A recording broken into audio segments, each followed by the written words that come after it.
1,000 ವರ್ಷ ಸರ್ಪಕ್ಕೆ ವಯಸ್ಸು, 1,000 ವರ್ಷ ಆಲದ ಗಿಡಕ್ಕೆ ವಯಸ್ಸಿರ್ತದೆ, 1,000 ವರ್ಷ ಹುಣಸೆ ಮರ ಇರ್ತದೆ ರೀ. ಆಮೇಲೆ ಮದರ್ಕಂಡು ಗೈಗಳು ನೋಡ್ರಿ ಹೇಳೋ ಇನ್ನೂ ಅಲ್ಲಿ ಅದು ಆಗಲೇ ಬಿದ್ದೋಗ್ಬೇಕು ಅಷ್ಟೆಲ್ಲ ಹಳಿವಾಗಿ ಆದರೂ ಕೂಡ ಇನ್ನೋದು 1000 ವರ್ಷ ಹುಣಸೆ ಮರಕ್ಕಿರ್ತದೆ, 1000 ವರ್ಷ ಹದ್ದಿಗೆ ಅವಶ್ಯ ಇರ್ತದೆ. 1000 ವರ್ಷ ಅದಕ್ಕೆ ಹದ್ದು ಕೂತ್ಕೊಂಡು ಗಿಡದೊಳಗೆ ಸ್ಮಶಾನದೊಳಗೆ ಹಳೆ ಗಿಡ ಇರ್ತಾವ್ರಿ ಯಾವ್ರಿ, ಆ ಗಿಡದ ಹದ್ದು ಕೂತ್ಕೊಂಡು ಅಂತಂದು ನೋಡ್ತಿರ್ತದ್ರಿ. ಮನುಷ್ಯನೇ ಹೇಗಿದ್ದೀವೋ ನೀನು, ಎಷ್ಟು ದಡ್ಡ ಇದ್ದಿ ನೀನು, ಎಲ್ಲ ನಾನು ನಾನು ನನ್ನದು ನನ್ನದು ನಾನೇ ಜಗಳ ಮಾಡಿ ಸೀಮಿ ಕಲ್ಲು ಕಿತ್ತು ಎಲ್ಲ ಗದ್ದಲ ಮಾಡಿಕೊಂಡು ನನ್ನ ಮುಂದೆ ನೀನು 10 ಸಲ ಸತ್ತು ಹುಟ್ಟಿಯೋ, 10 ಸಲ ಸತ್ತು.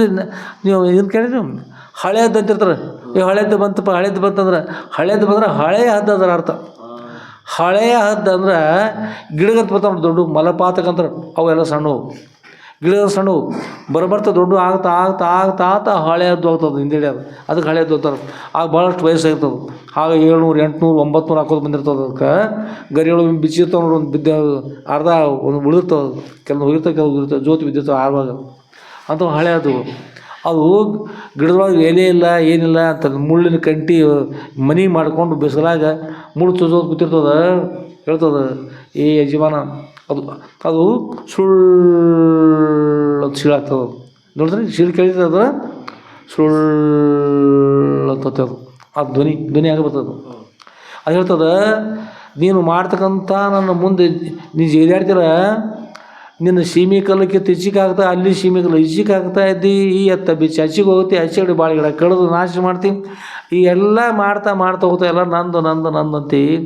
ನನ್ನ ಮುಂದೆ ನಿನ್ನ ಅವತಾರ 9 ಸಲ 10ನೇ ಅವತಾರ ಬರ್ಲಿಕ್ಕತ್ತೇನೋ. ನಾ ಹಾಗೆ ಇದ್ದಾನೆ ನಾನು ನಾ ಹೇಗಿದ್ದೀನ ಹಾಗಿದ್ದೀನಿ.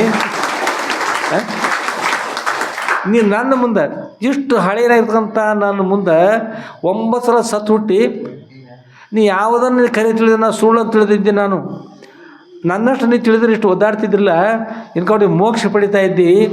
ಆದರೆ ನಿನ್ನ ಜೀವನ ವ್ಯರ್ಥ ಮಾಡ್ಕೊಳ್ತಾ ಇದ್ದಿ. ನೀ ಮಾಡ್ತಕ್ಕಂಥ ಎಲ್ಲದು ಸುಳ್ಳದ. ನೋಡು, ನಾನು ಏನೋ ನಿನ್ನಂತೆ ಸಂಗ್ರಹ ಮಾಡಲಿಲ್ಲ. ನಾನು ಮುಳ್ಳಿನ ಕಟ್ಟಿಗೆ ಹಾಕ್ಕೊಂಡು ಕೂತಿದ್ದೆ. ನನ್ನ ಸುತ್ತೆಲ್ಲ ಮುಳ್ಳಿನ ಹಾಕ್ಕೊಂಡಿರ್ತದೆ ಮನೆ ಅದು. ನೋಡು, ನನ್ನ ಸುತ್ತೆಲ್ಲ ಮುಳ್ಳು ಕಟ್ಟಿಗೆ ಕೂತಿದ್ದೀನಿ. ಏಕೆ ಗೊತ್ತಾ ನಿನಗೆ? ನನಗೂ ನಿನ್ನಂತೆ ಅಜ್ಞಾನ ಬಂದೆಲ್ಲ ನಾನು ಆಳಿನ ಸಂಗ್ರಹ ಮಾಡ್ಬೇಕು ಅಂತಕ್ಕಂಥ ಬುದ್ಧಿವಂತಂದ್ರೆ, ಹಿಂದಿನ ಕಾಲದ ಹೆಸರು ಅಂತಕ್ಕಂಥ ಉಳಿಲಿಲ್ಲ ಅಂದ್ರೆ ಹಾನಿ ಅಂತ ಉದ್ದೇಶ ಇಟ್ಕೊಂಡು ಕಾಲೊಳಗೆ ಮುಳ್ಚು ಅಂತಿರಲ್ಲ, ಮುಳ್ಚುಚ್ಚಾಗ ಹಾಗೆ ಇತ್ತು ಸರದ ಆದಾಗ ಪುನಃ ಈ ಒಂದೇ ಜನ್ಮ ಇಷ್ಟೆಲ್ಲ ಕಷ್ಟ ಇದೆ, ಮತ್ತೊಮ್ಮೆ ಹುಟ್ಟು ಬರಬಾರ್ದು ಭಗವಂತ, ಇದೆಲ್ಲ ಸುಳ್ಳದಂತ ನೆನಪಾಗ ಮುಳ್ಳು ಚುಚ್ಚಬೇಕು ನನಗೆ. ಅದಕ್ಕೆ ಅದ್ರೊಳಗೆ ಕೂತನಪ್ಪ.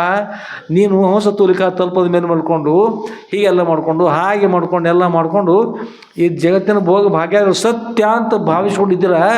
ನನ್ನ ಮುಂದೆ 9 ಅವತಾರ 10ನೇ ಅವತಾರ ನೋಡಪ್ಪ. ವಿಷ್ಣು ಪರಮಾತ್ಮ ಒಂದು ಲೆಕ್ಕ, ನೀನು 10 ಅವತಾರ ಅದಲ್ಲ ನೀನು.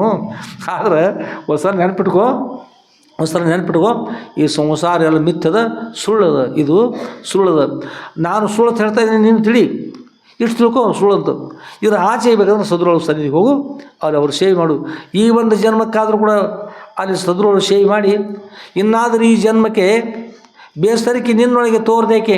ಪಶು ಪಕ್ಷಿ ಮೊದಲಾದ ಜನ್ಮ ಕಳ್ಕೊಂಡೆ ಫಲವೇನದರಿಂದ. ನಾನು ಪಕ್ಷಿ, ನೀನು ಒಂದು ಕಾಲಕ್ಕೆ ಹದ್ದಾಗಿದ್ದೀನಿ. ನೀನು ಪಾರಿವಾಳಾಗಿ, ಹದ್ದಾಗಿ, ನವಿಲಾಗಿ, ಏನೆಲ್ಲ ಆಗಿ 84 ಲಕ್ಷ ಯೋನಿಗಳಲ್ಲಿ ಹುಟ್ಟಿ ಬಂದಿಪ್ಪ. ಅಷ್ಟೆಲ್ಲ ಹುಟ್ಟಿ ಬಂದು ಈ ಮನುಷ್ಯಾಗಿ ಜನಿಸಿ ಬಂದು ನೀನು ಗುರುಗಳ ಸೇವೆ ಮಾಡ್ಲಿಕ್ಕೆ ಬರ್ತದೆ. ನನಗೆ ಅನುಕೂಲ ಅದ, ನನಗೆ ಹಾಗೆ ಅನುಕೂಲ ಇಲ್ಲ. ಅದಕ್ಕೆ ನಾನು ಒಂದು ವೇಳೆ ಈ ಮನುಷ್ಯಾಗಿ ಹುಟ್ಟಿ ಬಂದರೆ ಸೇವೆ ಮಾಡ್ತಾಯಿದ್ದೆ, ನೀನು ಸೇವೆ ಮಾಡ್ತಾಯಿಲ್ಲ. ನೀನು ಅದಕ್ಕೆ ಇನ್ನಾದರೂ ಈ ಜನ್ಮಕ್ಕೆ ಬೇಸರಿಕೆ ನಿನ್ನೊಳಗೆ ತೋರದೇಕೆ. ನಿನ್ನೊಳಗೆ ಬೇಸರಿಕೆ ಹೇಗೆ ತೋರ್ತಾಯಿಲ್ಲಪ್ಪ? ಹುಟ್ಟದ್ದು ಉಡ್ಲಿಕ್ಕೆ ಬೇಜಾರಾಗಿದೆ,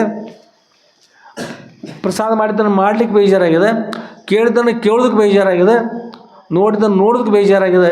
ಹುಟ್ಟು ಸಾವುಗಳಿಗೆ ಬೇಜಾರು ಪಟ್ಕೊಂಡು ಮೋಕ್ಷ ಪಡೆಯೋಗೋಸ್ಕರ ನಿನಗೆ ಈ ಹೊರಗಿನ ವ್ಯವಹಾರ ನೀನು ಬೇಜಾರಾಗಿಲ್ಲಲ್ಲ.